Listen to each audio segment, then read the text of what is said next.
Ten future officers कैसे हो आप सभी लोग। स्वागत है आपका आज की इस वीडियो में। आज की इस वीडियो में हम बहुत इंपॉर्टेंट इशू के बारे में बात करना चाहते हैं, जो कि है आपका सीपीएफएससी एग्जाम की। जो बच्चे तैयारी कर रहे हैं, सीडीएस एग्जाम की जो बच्चे तैयारी कर रहे हैं, कोई भी गवर्नमेंट एग्जाम की आप तैयारी कर रहे हो, जब भी हम पढ़ाई करते हैं, जब एग्जाम में आप क्वेश्चन सॉल्व करते हो, बहुत सारे क्वेश्चन ऐसे होते हैं जो आपने पढ़े तो होते हैं, बट आप एग्जैक्टली उसका आंसर लगा नहीं पाते। ठीक है, दो तीन ऑप्शन के बीच में स्टक हो जाते हो कि यार मैंने पढ़ा तो था बट याद नहीं आ रहा है, इसका आंसर ए लगाऊं, बी लगाऊं या क्या लगाऊं, तो कंफ्यूजन रहती है। तो आज की इस वीडियो में साइंटिफिक वे में हम देखेंगे किस तरीके से आप इस इशू को सॉल्व कर सकते हैं। और बहुत सारे लोगों का जो है प्रॉब्लम, ये जो याद रखने वाली जो प्रॉब्लम है कि टाइम पे याद नहीं आती चीजें, वो हम सॉल्व करेंगे। ठीक है, चलिए शुरुआत करते हैं आज की इस वीडियो की। सबसे पहले आप ये देखिए कि फैक्ट अगर याद नहीं हो रहे हैं तो क्यों नहीं हो रहे हैं। तो आप देखेंगे तीन अलग अलग तरीके के क्वेश्चन आपके एग्जाम में आते हैं। ठीक है, पहला क्वेश्चन है आपका कंसेप्चुअल क्वेश्चन। मैं विद एग्जांपल आपको समझाऊंगा कौन से क्वेश्चन कंसेप्चुअल है, कौन से फैक्चुअल है, कैसे आपको याद करने हैं और कौन से क्वेश्चन छोड़ने हैं। ठीक है, सीपीएफएससी एग्जाम की अगर इन पर्टिकुलर हम बात करें तो 125 क्वेश्चन टोटल आपके आते हैं, जिसमें से आपको अगर आपने 70 से 75 क्वेश्चन ठीक कर लिए तो आप मेरिट लिस्ट में गारंटेड आएंगे ही आएंगे, कोई नहीं रोक सकता। ठीक है, तो आपके पास 50 से 55 क्वेश्चन को छोड़ने का स्कोप रहता है। ठीक है, कि अगर आप छोड़ भी दोगे उनके तो भी कोई दिक्कत नहीं। रीजन मीइंग वो क्वेश्चन ऐसे हैं जिनको जेन्युइनली आपको छोड़ देना चाहिए, क्योंकि कितनी भी मेहनत कर लो, कुछ क्वेश्चन ऐसे होंगे ही होंगे जिस पे आपको ज्यादा दिमाग नहीं लगाना है। ठीक है, इसके अलावा दो क्वेश्चन आपके बचते हैं। पहला है आपका कंसेप्चुअल क्वेश्चन, दूसरा है आपका फैक्चुअल क्वेश्चन। ठीक है, जिस बच्चे ने सिंसियरली प्रिपरेशन की है सीएपीएफएससी एग्जाम के अंदर, आपके जो है कंसेप्ट अगर सही है तो कोई दिक्कत ही नहीं है। कंसेप्ट अगर सही है तो आप सारे के सारे कंसेप्चुअल क्वेश्चन जो है ठीक करके आएंगे एग्जाम में। तभी मैं आपको एग्जांपल दूंगा यहाँ। ठीक है, लेकिन जो सबसे बड़ा इशू बच्चों को आता है वो आता है इन फैक्चुअल क्वेश्चंस के अंदर। ठीक है, कोई फैक्ट जो है वो पूछ दिया गया एग्जाम में, आपने पढ़ा तो हुआ है टॉपिक उस टाइम पे, बट आपको एग्जैक्टली एग्जाम में याद नहीं आ रहा है, उसका क्या सोल्यूशन होता है उसके बारे में भी हम बात करेंगे। ठीक है, चलिए सबसे पहले आप ये देखो कंसेप्चुअल क्वेश्चन जो है कौन से होते हैं। ठीक है, जैसे ये वाला क्वेश्चन आप देखो, सीएपीएफएससी 2024 का ये क्वेश्चन जो है आपका टाइम जोन का जो है क्वेश्चन है दोस्तों। इसमें सीधा जो है कंसेप्ट लगा है कि भाई डेट जो है 31 दिसंबर 2023 दी है, न्यूजीलैंड में सेम टाइम पे जो है सेम डेट हवाई आइलैंड में क्या होगा। ठीक है, डेट के बारे में पूछा है। अब जिसको कंसेप्ट का पता है कि भाई अर्थ जो है 24 आवर्स में जो है रोटेट करती है। ठीक है, अपने एक्सिस के ऊपर। ठीक है, उसके बाद जो है 1 घंटे में 15 डिग्री रोटेट करेगी, उसके बाद 1 डिग्री जो है 4 मिनट में रोटेट करेगी। ठीक है, तो ये अगर फैक्ट आपको पता है तो कोई दिक्कत नहीं है, इसको आप इजिली कर सकते हो। इंटरनेशनल डेट लाइन के हिसाब से क्या कुछ चीजें होती हैं, it is all about concept. अगर आपको अच्छे से आता है तो आप इस क्वेश्चन को बहुत प्यार से कर सकते हो, इसमें कोई रटने की चीज नहीं है, इजंट इट। ये क्वेश्चन आपका देख लीजिए, consider the following statement regarding the temperature of the earth surface. अब ये जो है ये भी आपका कंसेप्चुअल क्वेश्चन है, आपको पता होना चाहिए कि भाई सोलर रेडिएशन क्या होती है, सरफेस के ऊपर कैसे पड़ती है, क्या फर्क पड़ता है। ठीक है, इक्वेटर पे कैसी रहेगी, ट्रॉपिक ऑफ कैंसर पे कैसी रहेगी। ठीक है, this is also your conceptual question. तो इन क्वेश्चंस को सॉल्व करने के लिए आपको दिमाग लगाना है। कंसेप्ट जो आपने पढ़ाई करी है उसके दौरान जो सीखे हैं वो एप्लीकेशन बेस्ड जो है चीजें आपको यहाँ पे देखनी। ठीक है, अगर आपने अच्छे से कंसेप्ट क्लियर किए हैं तो आपको कोई नहीं रोक सकता है ठीक करने से। मेरा जो आज का जो वीडियो बनाने का जो मकसद है वो है आपका वो क्वेश्चन जिसमें फैक्ट पूछे जाते हैं। जैसे कि फॉर एग्जाम्पल ज्योग्राफी में डाला है, ओशियन करंट का एक क्वेश्चन है। ठीक है, हर बार जो है, मतलब हर बार नहीं, मतलब one of the major repeated topics में से एक है आपका ये वाला टॉपिक। दूसरा ये वाला आप देख लो, ग्रासलैंड वाला है। मतलब गिने चुने 20-25 टॉपिक ज्योग्राफी में ऐसे हैं, उनमें से ही हर बार एक दो तीन क्वेश्चन रिपीट होते ही होते हैं।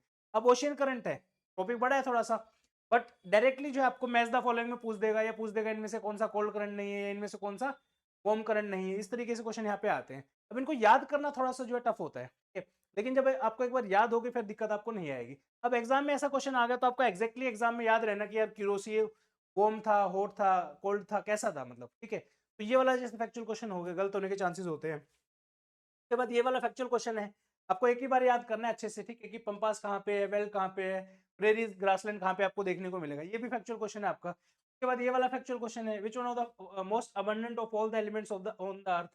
अब ये क्वेश्चन ऐसे हैं कि जिसमें आपको मल्टीपल टाइम फैक्ट जो है रिवाइज करना है। सेम क्वेश्चन करंट आपने एक बार पढ़ा, कंसेप्ट आपको समझ में आया, उसको कम से कम 5 बार 10 बार 15 बार जो है याद करो, प्रैक्टिस करो, क्वेश्चन सोल्व करो, गलती करो, फिर उसको याद करो दोबारा से। तो इस तरीके से चीज होने वाली है। ठीक है, तो ये दो तरीके के क्वेश्चन है, इसमें सबसे ज्यादा जो है बच्चों को दिक्कत आती है। अब यहाँ पे ये तो मैंने ज्योग्राफी के एग्जांपल दिए। ठीक है, पॉलिटी के एग्जांपल ऐसे आपके शेड्यूल्स हैं, सर मुझे शेड्यूल याद नहीं होते, 12 शेड्यूल है मैं भूल जाता हूँ बीच में। ठीक है, सर मुझे आर्टिकल याद नहीं होते, सर मुझे डेट्स याद नहीं होती। फॉर एग्जाम्पल आपकी 1905 से 1947 की जितने भी इवेंट हैं उस पर कोई भी क्वेश्चन आ जाए, सर मुझसे वो सोल्व ही नहीं होता। ठीक है, तो इन क्वेश्चंस को सोल्व करने का तरीका क्या होना चाहिए, मैं कैसे करता था वो भी मैं आपको बताऊंगा। ठीक है, और आप कैसे कर सकते हैं वो भी मैं आपको समझाता हूँ अभी। ठीक है, के बाद तीसरे क्वेश्चन होते हैं आपके, जो क्वेश्चन आपको छोड़ने होते हैं। For example which of the following ocean trenches are not located in the Pacific Ocean, ठीक है।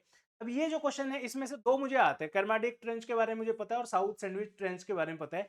ये दो टॉपिक मैंने ही नहीं सुने। बोनियन ट्रेंच कहाँ पे है, उसके बाद केमेन ट्रेंच कहाँ है, ना तो ये एनसीईआरटी में गिवन है, ना जीसीटीएम के अंदर गिवन है, करंट अफेयर में या इधर उधर कोई ऑप्शनल की बुक अगर होगी तो होगी गिवन। तो ऐसे क्वेश्चन के लिए ना लोड नहीं लेना, ऐसे क्वेश्चन को आप सीधा जो है ना करके एग्जाम में डायरेक्टली छोड़ दो, भड़क नहीं लेनी, ठीक है। अब बात आती है कि सर जो पीछे आपने बताया उसको याद कैसे करें, ठीक है। उसका सॉल्यूशन मैं आपको बताता हूँ, ठीक है। अच्छा, इसमें और क्या क्या चीजें आती है फैक्ट्स के अंदर, आपकी डेट्स होगी, ठीक है, आर्टिकल हो गए, उसके बाद एग्जाम्पल हो गए, जैसे साइंस में आप पढ़ोगे, ठीक है। तो आपके एनिमल का क्लासिफिकेशन वाला जो चैप्टर है, फाइलम के अंदर कौन सा आएगा, एनिमेलिया में कौन सा आएगा, वो सब नाम हो गए आपके। उसके बाद जो है आपकी ज्योग्राफी के अंदर ही माउंटेन रेंजेस होगी, माउंटेन पास हो गए, कौन से स्टेट में कौन सा, बहुत कंफ्यूजिंग है, जैसे फॉर एग्जांपल सिक्किम में कौन कौन से माउंटेन पास है। इस तरीके से जो है आपके क्वेश्चन जो है आते रहते हैं मल्टीपल टाइम। तो इन सबका जो है वन स्टॉप सॉल्यूशन मैं आपको बता रहा हूँ, आपको करना क्या है वो बताता हूँ, ठीक है। सबसे पहले इसको क्लीन कर देता हूँ मैं, ताकि यहाँ पे लिख सकूँ। यहाँ पे कर दिया क्लीन, और अब बात करते हैं करना क्या। फॉर एग्जाम्पल मैं डेट के बारे में बात कर रहा हूँ, ठीक है। डेट के बारे में बात कर रहा हूँ, मान लीजिए 1905 से लेके आज मुझे 1947 की जो है सारी डेट्स जो है याद करनी है। अब सबसे पहले ये समझिए, अगर आपको ये सारी की सारी डेट याद करनी है तो इनके पीछे जितने भी इवेंट हुए हैं ना, वो इवेंट आपको धीरे धीरे जो है सीखने हैं, ठीक है। बच्चे गलती क्या करते हैं, पहले ही दिन 1905 से 1947 के बीच में सारे इवेंट याद करने की कोशिश करते हैं, जो कि कभी नहीं होगा, ठीक है। क्योंकि पहले दिन तो ऑब्वियसली मल्टीपल टाइम जब आप रिवाइज करोगे तभी हो पाएगा, ठीक है। कोशिश आपको क्या करनी है कि भाई इस तरीके से आपको जो है डेट्स याद करनी है, 1906, 1907, 1908, 1909 के बाद 1910, ठीक है।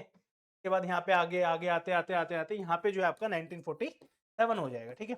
के बाद यहाँ पे मान लो 1922 आ गया फॉर एग्जांपल, यहाँ पे 1928 आ गया, 1942 आ गया, ठीक है। अब क्या करना है, कुछ कुछ इवेंट आपको याद करने की कोशिश करनी है। जैसे फॉर एग्जांपल 1905 है आपका, पार्टीशन ऑफ बंगाल, ठीक है, तो आप याद करो। उसके बाद आपको स्टोरी पता होनी चाहिए पार्टीशन ऑफ बंगाल में हुआ क्या था, ठीक है। देन आप मान लो नेक्स्ट उस पे जाएंगे। अब ये जो है ये फर्स्ट टाइम की बात कर रहा हूँ, आपने एक बार पढ़े सारे, अच्छे से रिवाइज करे, गिने चुने 5-7 टॉपिक याद कर लो, ठीक है। 1905 हो गया आपका, 1907 में जो है आपका सूरत स्प्लिट हो गया आपका, ठीक है। उसके बाद 1916 में आ जाओ, ठीक है, लखनऊ पैक्ट हो गया आपका, ठीक है। 1912 में चोरा चोरी हत्याकांड जो है वो हो गया आपका, ठीक है। 1928 में जो इवेंट है वो हो गया आपका, 1942 में जो है क्विट इंडिया मूवमेंट हो गया आपका, ठीक है। इस तरीके से आप क्या करेंगे, सारे के सारे इवेंट को धीरे धीरे करके याद करने की कोशिश करेंगे। फर्स्ट टाइम में आपने इतने याद किए, छोड़ दो बीच वालों, कोई दिक्कत नहीं, आपने पढ़ा है। नेक्स्ट टाइम जब आप रिवाइज कर रहे हो तो पहले ये देखो कि मुझे याद कितने हैं, तो सेम ऐसे ही टेबल बनाओ, उसमें एक एक करके लिखो। अभी ये करने के लिए आप जो है इस डिवाइस का यूज कर सकते हैं, बहुत प्यारा डिवाइस मुझे लगा, ठीक है, इसलिए मैं आपको रिकमेंड कर रहा हूँ। इफ यू वांट, इजिली आपको 100, 150, 200 रुपए में मिल जाएगा, ठीक है। ये स्लेट है बेसिकली, ठीक है। आपको दिखाता हूँ इसमें कैसे क्या कर सकते हो आप, ठीक है। इसके साथ पेन आता है, वो मुझे पेन मिल नहीं रहा है, इसलिए मैं जो है स्केच का यूज कर रहा हूँ यहाँ पे, ठीक है। उंगली हाथ भी चलता है, इस पर कोई दिक्कत नहीं है, ये दिख रहा है आपको, देखिए, ठीक है। करना क्या है, मान लीजिए मैं यहाँ पे कोशिश कर रहा हूँ याद करने की डेट्स को, ठीक है। 1905, हालांकि ये बहुत बड़ा है, आपको दिखाने के लिए मैं इसको लिख रहा हूँ बहुत बड़ा, नहीं तो इजिली आप इसको छोटे उसमें भी लिख सकते हैं, ठीक है। 1907, 1922, 1942, 1947, इस तरीके से जो है आप इसको लिख सकते हो, ठीक है। अच्छी चीज पता है क्या है इसमें, जो आपको याद हो सिर्फ वे लिख लो, नाम वाम सब लिख लो। उसके बाद जब आपको लगे कि आपका काम हो गया, फोटो खींचना है फोटो खींच लो, तो बीच में ये वाला जो बटन है इसको दबाओ एक बार आप यहाँ पे ऐसे, और ये क्लियर हो जाएगा, देख रहे हो, इतना प्यारा डिवाइस है, ठीक है। अब मान लो आपको जो है फॉर एग्जाम्पल शेड्यूल से याद करने हैं, 12 शेड्यूल है, ठीक है। 1 2 3 4 5 6 7 8 9 10 11 12। अब मान लीजिए मुझे शेड्यूल जब मैं याद करता हूँ, रिवाइज करता हूँ, तो मैं कैसे लिखता हूँ, यहाँ से 1 2 3 4 5 6 7 8 9 10 11 12, ठीक है। सीधा जो है ADL, 10वें पे क्या लिखूंगा मैं, ADL, ADL का मतलब एंटी डिफेक्शन लो। 11वें के ऊपर क्या लिखूंगा, P के ऊपर सर्कल यानी कि पंचायत। 12वें पे क्या लिखूंगा, M के ऊपर सर्कल यानी कि म्यूनिसिपैलिटीज, ठीक है। के बाद आपका 7 के ऊपर क्या लिखूंगा, यूनियन लिस्ट। 9th पे क्या लिखूंगा, लैंड रिफॉर्म। 8 पे क्या लिखूंगा, ऑफिशियल लैंग्वेज, ठीक है। 4 पे क्या लिखूंगा, राज्यसभा सीट्स। 5th पे क्या लिखूंगा, शेड्यूल एरियाज। या फिर schedule tribe, other schedule tribe या एरिया जो भी है, ठीक है। इस तरीके से जो है आप एक-एक करके इसको यूटिलाइज़ कर सकते हो। अब ये मैंने पूरा लिख दिया है यहाँ पे, एक बटन दबाऊँगा, ये क्लियर हो जाएगा, ठीक है। इस तरीके से आप मल्टीपल टाइम जो है इस डिवाइस का यूज़ करो, आपका पेपर भी बचेगा और आपको मज़ा आएगा लिखने में, ठीक है। उसके बाद क्या करना है, ऐसे मान लो 12 के 12 शेड्यूल आपने लिखे, रिपिटेटिवली आप देखेंगे 1-2 नाम इसमें रह जाएगा, ठीक है। उसका फ़ोटो खींचो आराम से फ़ोन में, उसके बाद देखो, उसके बाद फिर लिख के देखो कौन से गलत आपके होने से बचे हैं, ठीक है। ऐसे ही आप ओशन करंट का लिख सकते हो, खाली स्लेट ली, उस पे लिखो सारे जो भी आपको वोम करंट याद है, ठीक है। मैप के अंदर आपका इमेजिनेशन इतना स्ट्रांग होना चाहिए कि आप इजीली जो है उनको याद कर सको। जैसे और लॉजिक भी लगता है इसमें, दोनों चीजें साथ में है। मान लीजिए आपका जो ये वाला क्वेश्चन था, इस वन, ये वाला जो क्वेश्चन था, ठीक है। अब इसको अगर मुझे करना हो तो मैं क्या करूंगा इसमें, पता है? अब जैसे मैंने इसकी ट्रिक भी बनाई हुई है, ठीक है। आप कहोगे तो मैं आपको सिखा भी दूंगा। जैसे क्यूरोशियो है, मैंने इसकी सिंपल सी एक ट्रिक बना रखी है भाई। क्यूरोशियो का मतलब है क्यू रोया, ठीक है। क्या मतलब है? क्यूरोशियो का मतलब है क्यू रोया, और ये होता कहाँ पे? जापान के जस्ट साथ में। तो यहाँ पे कौन सा ओशन लगाऊं मैं? अटलांटिक ओशन, अंटार्कटिक है, पैसिफिक है, अटलांटिक और इंडियन ओशन है। इंडियन ओशन तो नहीं होगा, ये तो मैं नहीं लगाऊंगा इसमें, ठीक है। अटलांटिक ओशन भी नहीं है क्योंकि जापान के वहां पे है। पैसिफिक ओशन और अंटार्कटिक ओशन है, तो यहाँ पे पैसिफिक लगाऊंगा, तो ए का लगाऊंगा 2। ऑप्शन देखो, ए का 2, या तो आंसर सी होगा या डी होगा, ठीक है। उसके बाद आ गया आपका अग्लुआस करंट। अग्लुआस करंट आपका जो है कहाँ पे पड़ता है बताओ? अग्लुआस करंट, ठीक है। अग्लुआस करंट जब आप देखेंगे तो आपका ये पड़ेगा अग्लुआस करंट इधर अफ्रीका की साइड में, ठीक है। Just a second. तो अग्लुआस आपका करंट कहाँ पे हो गया? तो अग्लुआस करंट जो है आपका, वो है आपका किस? इंडियन ओशियन में, ठीक है। मेडागास्कर के जो साइड में जस्ट रीजन है, वहां से नीचे की तरफ जो है फ्लो करता है, तो ये आपका आ गया इंडियन ओशियन के अंदर। अब देखो क्या हुआ, ए का आपका आ गया 2, बी का आ गया आपका 4, ए का 2, बी का 4, यानी कि एक ही ऑप्शन है, ऑप्शन डी आपका, ठीक है। ईस्ट विंड ड्रिफ्ट जो है ये आपका पड़ता है अटलांटिक ओशियन में, और एंटीलीज करंट आपका पड़ता है पैसिफिक ओशियन में, तो डी का 2 हो जाएगा। और सॉरी, डी का 1 हो जाएगा और डी का 3 हो जाएगा, सॉरी। अटलांटिक ओशियन, पैसिफिक तो हो गया ऑलरेडी, राइट। तो इसका जो करेक्ट आंसर आएगा 2413 आएगा। अब इस तरीके से जनरली, ये थोड़ा टफ क्वेश्चन है बाय द वे। जनरली तो वोम और उसके बारे में पूछता है, ये ओशन के बारे में पूछा है। जनरली इसमें देखोगे क्रोशियो करंट जनरली कॉमन है, तो आता रहता है। अग्लुआस भी कॉमन है। एंटिलीज करंट जो है थोड़ा सा टफ है, मैंने खुद जो है आज देख रहा हूँ मैं इसको, ऑल्दो पढ़ा है बट थोड़ा याद नहीं आता, ठीक है। इस विंड ड्रिफ्ट है, ये पढ़ा हुआ है, ठीक है। तो इस तरीके से जब क्वेश्चन आपके आएंगे तो उसमें से 2-3 ऑप्शन अगर आपने देखे होंगे तो इसलिए आप उन क्वेश्चन सोल्व कर पाएंगे, ठीक है। प्रेरीज वाला, स्टेपीज, पंपास, वेल्ड वाला हो गया। ये बेसिक चीज जो अब आपने पढ़ लिया तो पढ़ लिया, याद नहीं है तो करना पड़ेगा। ये आपका पेन उठाओ, इसमें लिखो सारे के सारे, ठीक है। स्टार्टिंग से शुरू करो नॉर्थ अमेरिका के। नॉर्थ अमेरिका में प्रेरीज आ गया आपका, नीचे साउथ अमेरिकन जो कॉन्टिनेंट है उसमें लिखो जो जो है उसके, ठीक है। जैसे इसमें से आपका पंपास है इसके अंदर, ठीक है। पंपास को आप कर सकते हो, ठीक है। उसके बाद वेल्ड आ गया आपका, ठीक है। वेल्ड को करो, यहाँ पे क्या आएगा? साउथ अफ्रीका हो गया वेल्ड का, ठीक है। इस तरीके से जो है आपको एक एक करके, ऑस्ट्रेलिया का आ गया, उसको क्या बोलते हैं? लल, नोज, कंपोज कहाँ कहाँ मिलते हैं, ऐसे जो है लिखो और स्लेट को मिटाओ, बार बार में रिवाइज करो। This is the only way you can remember all the factual question, ठीक है। ऐसे ही आपको करने हैं। आर्टिकल आ गया, उसको लिखो। लिखो आर्टिकल 14 से लेके 32 तक सारे के सारे। सर 14 ये है, 15 ये, 17 अनटचेबिलिटी, 19 फ्रीडम वाले हैं। उसके बाद आपका 32 जो है आपका सीधा जो है कॉन्स्टिट्यूशन रेमिडीज है ये, ठीक है। देन आपका मान लो आपको याद करनी है, ये आपकी क्या बोलते हैं, रिट से याद करनी है। 5 रिट है, लिखो जी, सर्टियोरी, ये वो फलाना ठिकाना जो भी है। इस तरीके से जो आप याद कर सकते हो मल्टीपल टाइम, ठीक है। तो दिस इज द वे, अगर आप इस तरीकों को यूटिलाइज करते हो तो डेफिनेटली आपको बहुत अच्छे से याद हो जाएंगी। ये स्लेट जो है इजिली 200, 150, 200 रुपये में आपको मिल जाएगी। मुझे तो 200 रुपये की मिली थी, आप देखो आपके वहाँ पे कितने। अमेजन फ्लिपकार्ट पे भी इसे सर्च कर सकते हो, ठीक है। री राइटिंग स्लेट या ऐसा कुछ है, ठीक है। बोलोगे तो लिंक भी जो है इसका टेलीग्राम में डाल दूंगा, वहाँ से जाके आप परचेज, ठीक है। ये था दोस्तों, ये क्वेश्चंस थे आपके, ठीक है। अगर आप भी सिंसियरली प्रिपरेशन कर रहे हो सीपीएफ एग्जाम की, या अभी स्टार्ट करना चाहते हैं, तो आप अर्जुना बैच जो है ज्वाइन कर सकते हैं। 7500 जो है फीस है इस कोर्स की। पूरा कंप्लीट पेपर 1 और पेपर 2 की करवाई गई है। पेपर 2 अगर आप बिल्कुल बेसिक से सीखना चाहते हो तो लाइव क्लासेस हमारी चालू हैं कोर्स के अंदर, ये भी आप जाके चेकआउट कर सकते हैं। अगर आपने ऑलरेडी सिलेबस कवर कर लिया है और रिवीजन करना चाहते हैं तो स्टडी फंडा के नोट्स को आप रेफर कर सकते हैं। बहुत ही प्यारे प्यारे 8 सब्जेक्ट के नोट्स जो है इसमें हमने कवर किए हैं। आपका 250 में से 200 नंबर का पेपर जो है उसका सोल्यूशन है, ठीक है। 8 सब्जेक्ट इसमें, ज्योग्राफी है आपका, देन ये बहुत ही प्यारी बुकलेट साइंस की 350 पेजेस, कलरफुल नोट्स।